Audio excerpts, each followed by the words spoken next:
حضرت سہل بن سعد الساعدی رضی اللہ تعالی عنہ کی مرویات سے ہے، شکا رجل الی رسول اللہ دیک المعیشۃ والفقر، ایک شخص حضور کی خدمت میں حاضر ہوا، کہا حضور تنگ دست بڑا ہوں، کثیر العیال ہوں، بچے زیادہ ہیں، ذرائع آمدنی تھوڑے ہیں، میرے لیے کوئی نسخہ ارشاد فرمائیے۔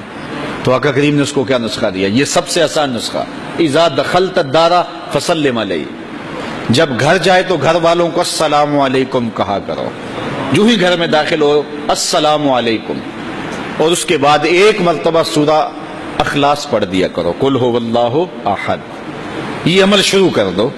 تو کہا یہ بالکل آسان وظیفہ ہے، گھر جاؤ السلام علیکم اور اس کے بعد ایک مرتبہ سورہ اخلاص، اس عمل کو نہ چھوڑنا۔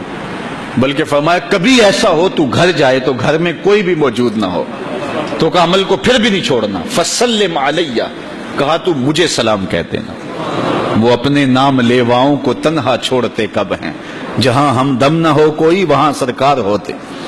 کہا کہ جب کوئی نہ ہو گھر میں تو کہا عمل نہیں چھوڑنا، پھر مجھے سلام کہنا اور پھر ایک مرتبہ سورہ اخلاص پڑھ دینا۔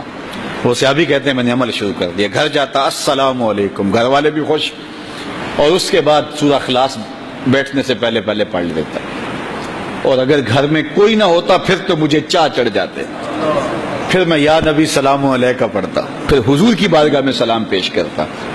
اور ملکاری نے اس پہ گفتگو کی ہے مرقات شرح مشقات کے اندر کہ آخر حضور کو سلام کیوں کہنا ہے؟ انہوں نے جو لفظ کہے ہیں لفظ سنیے، وہ کہتے ہیں لِأَنَّا رُوحَهُ علیہ السلام موجود فی بیوت المسلمین، اس لیے کہ آقا کی روح مومنوں کے گھروں کے اندر فیض بانٹ رہی ہوتی۔ تو کہا پھر مجھے سلام کہہ دینا، وہ کہتے ہیں میں جاتا اور حضور کو سلام کہہ دیتا اور اس کے بعد سورہ اخلاص پڑھ دیتا۔ پھر ہوا کیا؟ اللہ اکبر، ہمارے استاد کہتے تھے اگر کسی کے اندر حسد ہوگا تو وہ یہ عمل نہیں کر سکتا، حسد نہیں ہے تو وہ عمل شروع آج ہی کر دے۔ وہ کہتے ہیں حتی افاد اللہ جیرانہ، اس عمل کی برکت سے میں نے تو امیر ہونا ہی ہونا تھا، میرے ہمسائے بھی امیر ہو گئے۔